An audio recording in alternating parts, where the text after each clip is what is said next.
Hello, രണ്ട് ചിത്രങ്ങളുടെ ഏറ്റവും പ്രധാനപ്പെട്ട OTT അപ്ഡേഷനാണ് ഇന്നൊരു വീഡിയോ ഭാഗത്ത് ഉൾപ്പെടുത്തിയിരിക്കുന്നത്. വീഡിയോയിലേക്ക് മുൻപ് വീഡിയോ ലൈക്ക് ചെയ്യുക, ചാനൽ സബ്സ്ക്രൈബ് ചെയ്യുക. നവംബർ മാസം ഇനി അങ്ങോട്ട് ധാരാളം ചിത്രങ്ങൾ OTT റിലീസ് ചെയ്യുന്നുണ്ട്. നമ്മുടെ ചാനൽ ഭാഗം പരിശോധിച്ചാൽ ആ വീഡിയോയ്ക്ക് നിങ്ങൾക്ക് കാണാൻ വേണ്ടി സാധിക്കുന്നതായിരിക്കും. ആദ്യമായി അറിയിക്കാൻ പോകുന്നത് ദിലീപ്, തമന്ന, ശരത് കുമാർ എന്നൊക്കെ പ്രധാന കഥാപാത്രങ്ങളായെത്തിയ ചിത്രമായിരുന്നു ബാന്ദ്ര.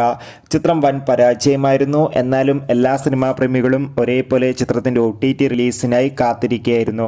ഫൈനലി ചിത്രത്തിൻ്റെ OTT അവകാശങ്ങളൊക്കെ ഇപ്പോൾ ആമസോൺ പ്രൈം വീഡിയോസ് എന്ന OTT പ്ലാറ്റ്ഫോം സ്വന്തമാക്കിയെന്നും ചിത്രം ഉടൻ തന്നെ OTT റിലീസ് ചെയ്യുമെന്നാണ് റിപ്പോർട്ടുകൾ സൂചിപ്പിക്കുന്നത്.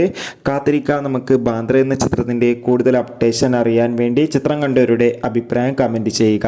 അടുത്തതായി അറിയിക്കാൻ പോകുന്നത് ആസിഫ് അലി, വിജയരാഘവൻ, അപർണ ബാലമുരളി, ജഗദീഷ്, അശോകൻ എന്നൊക്കെ പ്രധാന കഥാപാത്രങ്ങളായെത്തിയ ചിത്രമായിരുന്നു കിഷ്കിന്ധകാണ്ഡം. ചിത്രം ഇതാ ഈ വരുന്ന നവംബർ 19 ഡിസ്നി പ്ലസ് ഹോട്ട്സ്റ്റാറിലൂടെ OTT റിലീസ് ചെയ്യുമെന്ന് ഒഫീഷ്യലായി കൺഫേം ആക്കിയിട്ടുണ്ട്. നിങ്ങൾ ഏത് ചിത്രത്തിനാണ് ഏറ്റവും കൂടുതൽ കാത്തിരിക്കുന്നത്? തീർച്ചയായും കമൻറ്റ് ബോക്സിൽ രേഖപ്പെടുത്തുക. നവംബർ മാസം ധാരാളം ചിത്രങ്ങൾ OTT റിലീസ് ചെയ്യുന്നുണ്ട്. ചാനൽ ഭാഗം പരിശോധിച്ചാൽ നിങ്ങൾക്ക് ആ വീഡിയോയ്ക്ക് കാണാൻ വേണ്ടി സാധിക്കും. കാണുക. ബൈ.